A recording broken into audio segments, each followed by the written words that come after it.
Mari kita berdoa. Terima kasih Tuhan atas segala cinta kasih-Mu pada saat pagi ini kami boleh bersama-sama sudah memuji, menyembah Engkau dan kami sudah merasakan bagaimana sungguh-sungguh hadirat-Mu Tuhan saat kami menyembah Engkau. Dan kami merasakan bagaimana keantaran kasih-Mu di antara kami, kasih tanpa syarat itu Engkau sudah berikan bagi kami. Dan saatnya kami mau mendengarkan firman-Mu. Urapi kami semua terlebih hamba-Mu yang menyampaikannya pada saat pagi hari ini. Di dalam nama Kristus kami sudah berdoa. Amin.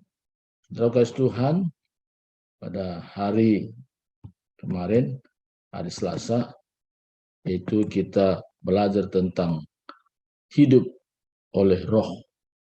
Hidup oleh roh. Kemarin Senin, Pak. Ya, kemarin Senin. Ya, jadi hidup oleh roh. Dan sekarang yaitu tentang kekuatan hidup di dalam roh. Ini sangat penting kita pahami dan ini bukan sekedar pengetahuan, tapi menjadi kekuatan kita dalam mengikut Tuhan. Sangat penting sekali hal ini. Adun ayat yang kita belajar hari ini, Roma pasal yang ketiga, Roma 8 ayat 3 sampai kepada ayat yang 4. Roma 8 ayat 3 sampai 4. Sebab apa yang tidak mungkin dilakukan hukum Taurat karena tak berdaya oleh daging, telah dilakukan oleh Allah dengan jalan mengutus anaknya sendiri dalam daging yang serupa dengan daging yang dikuasai dosa karena dosa. Ia telah menjatuhkan hukuman sedosa di dalam daging, supaya tuntutan hukum Taurat digenapi dalam kita yang tidak hidup menurut daging, tetapi menurut roh. Pada pagi ini firman Tuhan menjelaskan kepada kita bagaimana agar kita betul-betul mengalami kekuatan hidup dalam roh. Nah, untuk kita mendapatkan kekuatan hidup dalam roh, kita belajar melakukan sesuatu secara daging tidak mungkin. Sebab apa yang tidak mungkin dilakukan hukum Taurat karena daging telah dilakukan oleh Allah. Jadi artinya di sini kita betul-betul mempercayai bahwa sesuatu yang kita kerjakan bukan berdasarkan kehendak kita, tapi itu oleh karena Allah sendiri yang bekerja di dalam kita, sehingga kita mampu melakukan apa yang tidak mungkin bagi manusia umumnya. Kata daging di sini adalah manusia. Kita bisa mampu melakukannya. Apa yang membuat kita mampu melakukannya? Karena kita pertama mempercayai bahwa Allah lah yang mengerjakannya melalui kita. Allah yang melakukannya melalui kita. Jadi tubuh kita ini hanya sebagai casing. Tetapi dalam diri kita sepenuhnya Allah yang bekerja melalui pribadi Yesus Kristus. Dan ini yang sangat perlu pahami. Sehingga kalau kita berdoa buat orang, kita tidak pernah berpikir bahwa saya yang melakukannya. Tapi Tuhan yang melakukannya melalui hidup saya. Beberapa pengalaman saya alami ketika berdoa buat orang sakit. Sudah 1 minggu tidak bisa buat apa-apa. Tinggal di tempat tidur. Makan juga nggak nafsu. Saya berkunjung ke keluarga itu.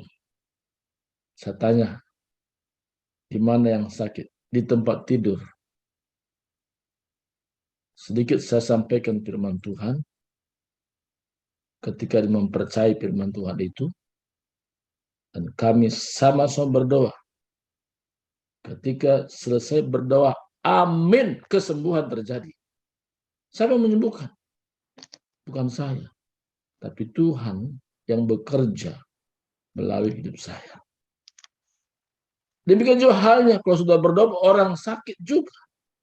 Ketika orang itu mempercayai firman itu sendiri, bahwa itu berlaku bagi dirinya, secara akal manusia tidak mungkin.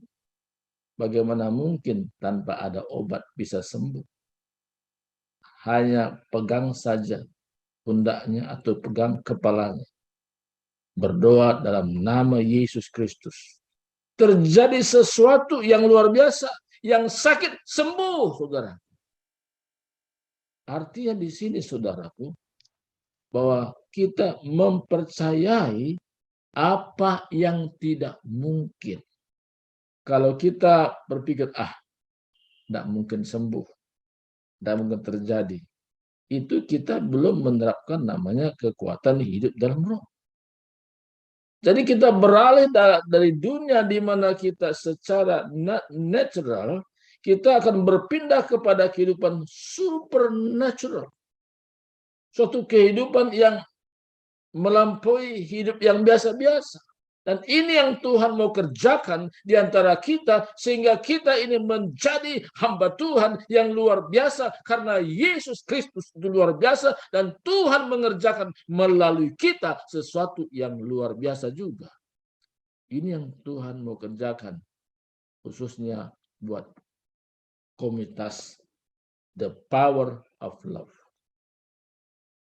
Orang tanya, apa sebenarnya intinya dalam komunitas ini adanya the power of love? Saya katakan, the power of love ada untuk mengembangkan potensi setiap pribadi ke arah tujuan Kristus dan juga mengobarkan karunia-karunia Roh Kudus di dalam tiap-tiap orang masing-masing.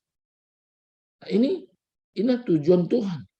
Jadi semua orang yang tergabung dalam the power of love ini bisa menyatakan kekuatan kasih dan ada peningkatan-peningkatan potensi-potensi yang ada ke arah tujuan Kristus.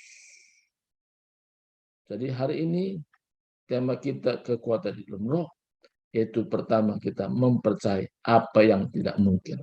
Kalau percaya yang mungkin-mungkin itu biasa-biasa. Tapi kehidupan orang yang tergabung dalam the power of love, mempercayai apa yang tidak mungkin menurut ukuran manusia, tapi kita percaya bahwa sesuatu yang luar biasa Tuhan kerjakan melalui kita. Ini yang sangat penting untuk kita pahami. Kita tidak usah takut kalau kita berdoa orang sakit tidak sembuh. Karena bukan kita menyembuhkan. Tapi Tuhan bekerja melalui kita. Ini yang sangat penting kita dalami. Suatu ketika ada orang membawa orang sakit bertemu dengan saya. Saya pun juga kondisi sakit. Jadi rupanya tidak selalu hamba Tuhan itu sehat. Saya pun sakit. Ada juga pasien yang sakit. Yang sakit ketemu orang sakit. Itu nggak lucu katanya. Tapi itu terjadi, saya alami.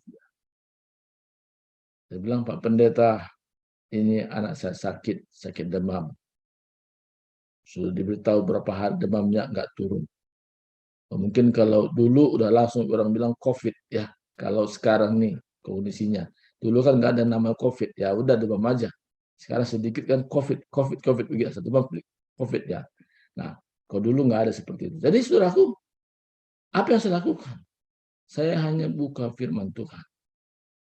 Karena firman Tuhan itu ketika dibaca dan renungkan, itu akan berdampak menjadi iman bagi orang yang mendengarkannya. Karena iman timbul daripada pendengaran oleh karena firman Kristus. Dan itu saya percaya itu.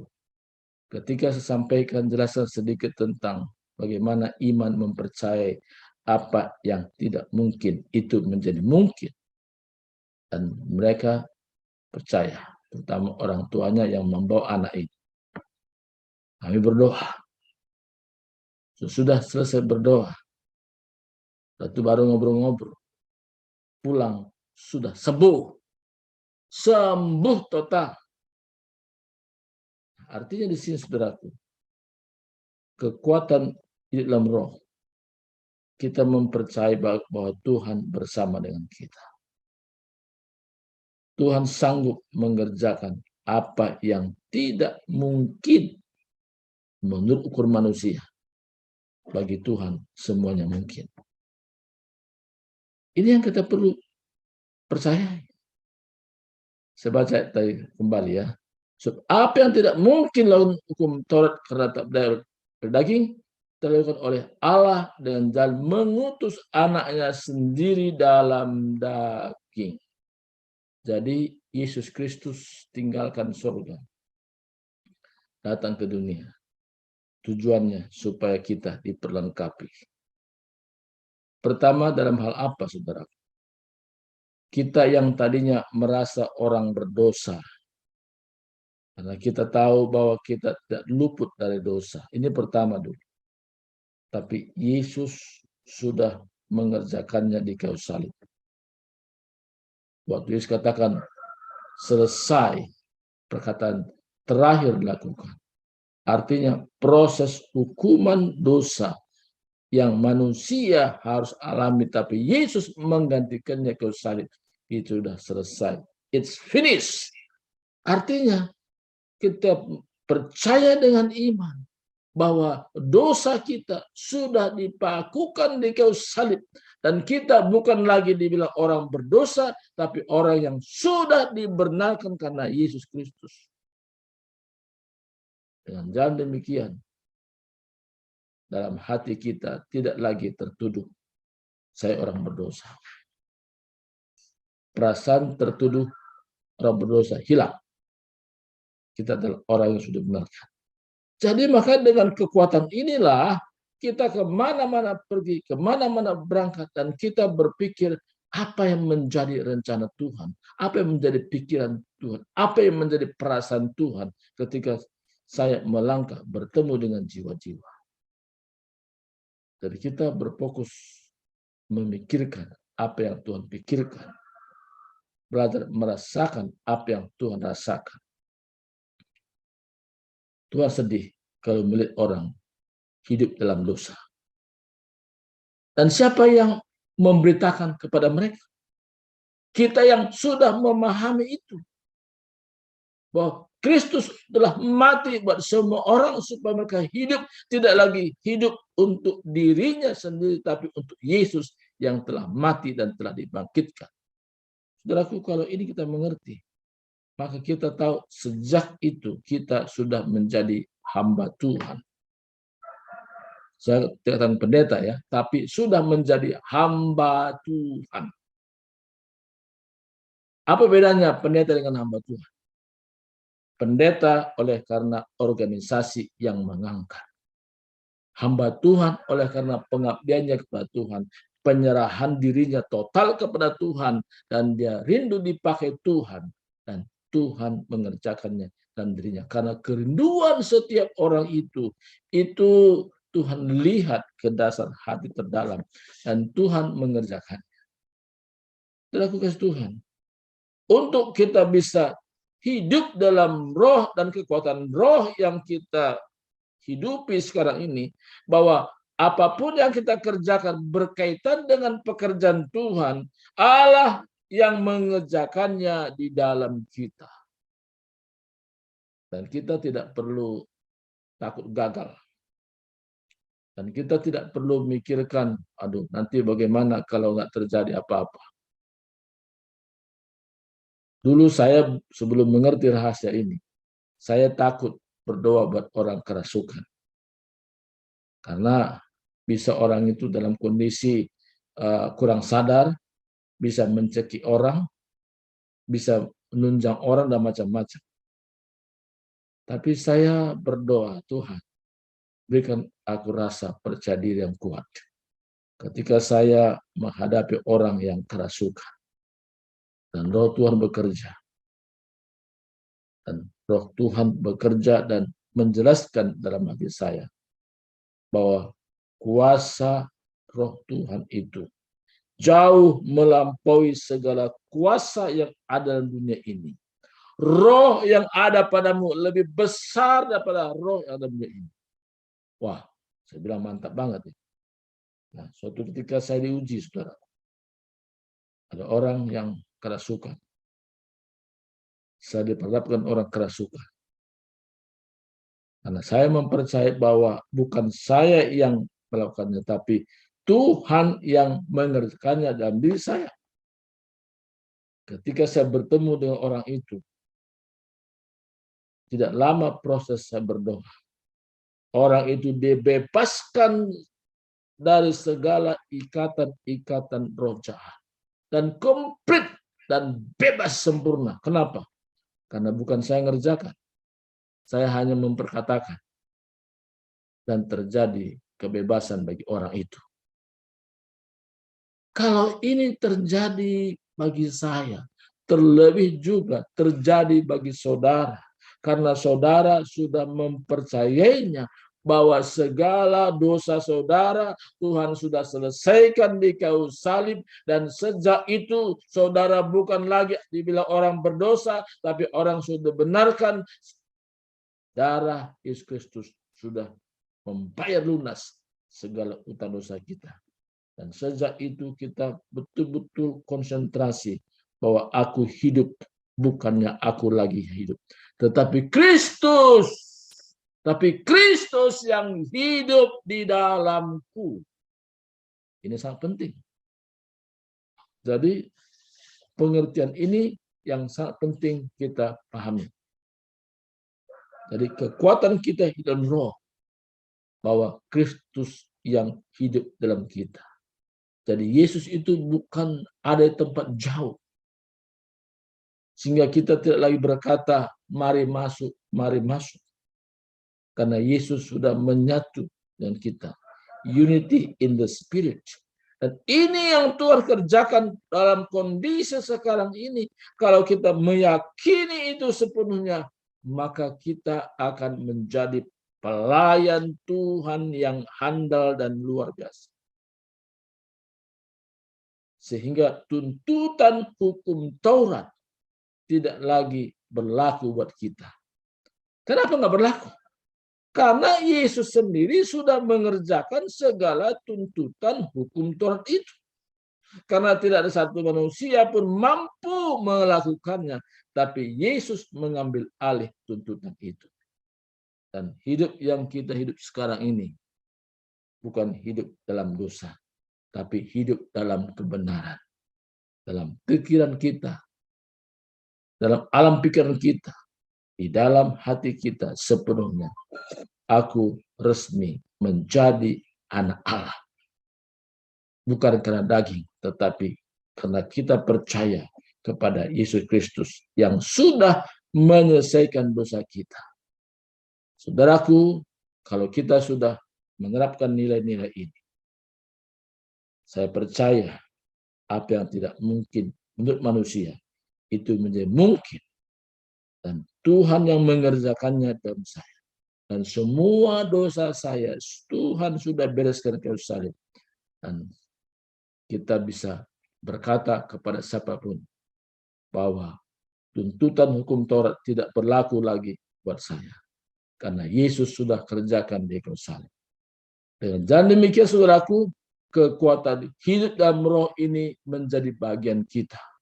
Dan tidak ada istilah mudah-mudahan. Tapi ada kepastian bagaimana Tuhan kerjakan itu. Dan bukan hanya kepada kita, tapi buat orang lain. Dan kita menjadi pemberita kabar baik kepada setiap orang yang kita ketemu. Inilah firman Tuhan hari ini. Mari kita berdoa. Terima kasih Tuhan Yesus.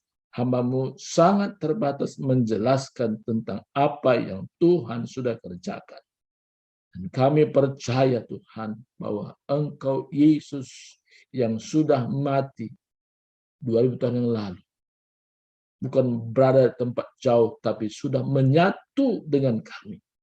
Sehingga kami melakukan hal-hal yang tidak mungkin menurut manusia. Tapi itu menjadi mungkin karena Kristus tinggal dalam kami.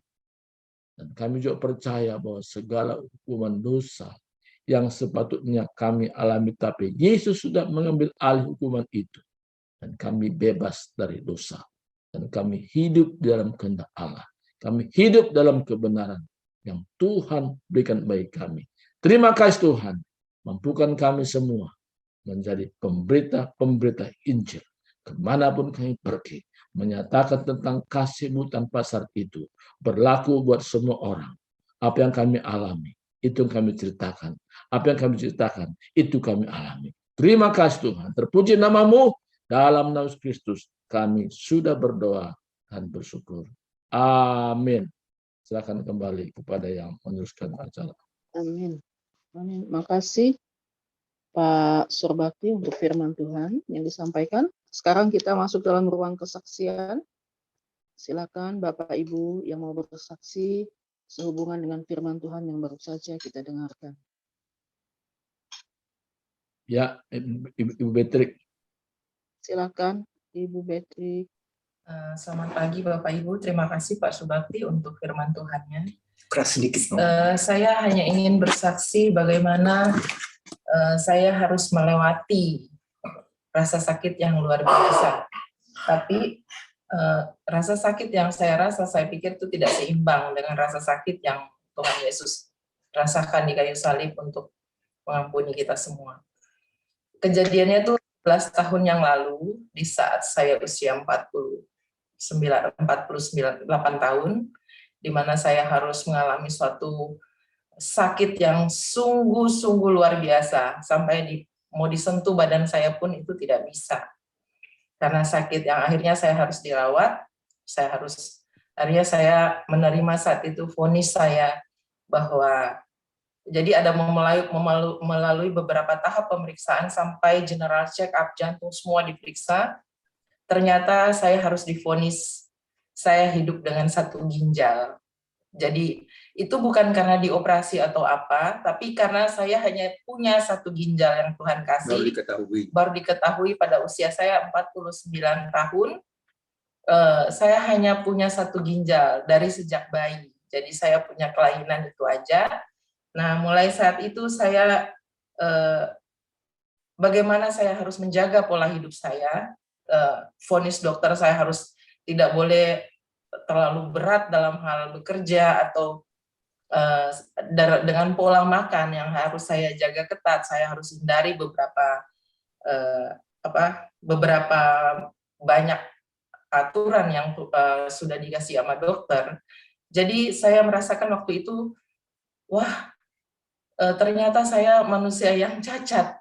Dalam hal jasmani saya berpikir bahwa saya ini cacat. Tetapi di dalam firman Tuhan yang saya baca di 2 Korintus 12, Tuhan berfirman, "Cukuplah kasih karuniamu, justru dalam kelemahanmu kuasaku menjadi sempurna." Jadi yang saya mulai mengolah ini kasih karunia yang bagaimana yang Tuhan bilang cukup bagi saya. Ternyata kasih karunia yang dimaksud ini adalah bahwa kasih karunia Tuhan di atas kayu salib itu udah cukup melebihi apapun, is finished. Jadi bagaimana saya menjaga pola untuk kesehatan saya itu adalah hikmat yang Tuhan berikan bagi saya. Dan beberapa kali saya harus harus dibiopsi karena di rahim saya ada sesuatu masalah. 2 kali saya dibiopsi dan hasilnya itu puji Tuhan itu semua negatif. Tetapi di saat terakhir saya harus menghadapi, karena ginjal saya itu hanya 1, saya harus menghadapi hipertensi dan saya harus dirawat kembali di rumah sakit. Waktu itu tensi saya 200 lebih, di bawahnya itu 180. Dan lagi-lagi saya berdoa minta pada Tuhan saat itu, Tuhan, apabila Tuhan berkenan menyembuhkan saya dari penyakit saya ingin memakai apa yang sudah Tuhan karuniakan dalam hidup saya untuk dapat melayani Tuhan. Mulai itu saya sempat stroke juga, sempat stroke ringan, tangan saya sebelah tidak dapat digerakkan, tapi melalui hikmat yang Tuhan berikan, saya melakukan beberapa macam terapi harus bolak-balik rumah sakit, akupuntur saya jalani, menghindari makanan yang puji Tuhan Bapak Ibu sampai sekarang saya masih dipercayakan Tuhan untuk dapat melayani anak-anak sekolah minggu. Saya masih bisa menulis, walaupun tulisan saya seperti cakar bebek, tapi tetap saya melatih tangan saya. melatih apapun juga yang Tuhan masih berikan untuk saya untuk hormat dan kemuliaan nama Tuhan. Terima kasih Ibu Ria. Inilah kesaksian saya. Puji Tuhan. Tuhan Yesus memberkati. Amin. Makasih Bu Bet untuk kesaksian Ibu, sangat memberkati. Baik, jika tidak ada lagi yang bersaksi, kita akan masuk dalam ruang doa.